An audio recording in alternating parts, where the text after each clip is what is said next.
অভিনেত্রী রেখার একটি সাক্ষাৎকারে উপস্থাপিকা তাকে প্রশ্ন করেছিলেন, দীর্ঘ একটা সময় প্রেম ভালোবাসা ছাড়া কোনো রকম সম্পর্কে না জড়িয়ে তিনি আছেন কিভাবে, এবং বলা যায় প্রায় পুরো জীবন। রেখা বললেন, কে বলল আমি ভালোবাসা ছাড়া আছি?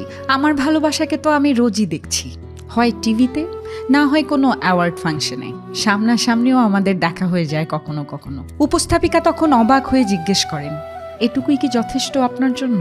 রেখা তখন উত্তর দেন, ইটস মোর দ্যান এনাফ। তার জানার কি দরকার? আমি জানি, আর আমি রীতিমতো এতটুকুতেই থ্রিল ফিল করি। কল্পনায় একটা মানুষকে যতটা ভালোবাসা যায়, সামনাসামনি কি তা যায়? উপস্থাপিকা তাকে আবার প্রশ্ন করেন, এত দীর্ঘ একটা সময় ধরে একটা মানুষকে পাবেন না জেনেও হোপলেসলি ভালোবেসে গেলেন কিভাবে? রেখা তখন বললেন, এটা কোনো দীর্ঘ সময়ের ব্যাপার না, এটা মুহূর্তের ব্যাপার। একটা মুহূর্ত শুধু, যখন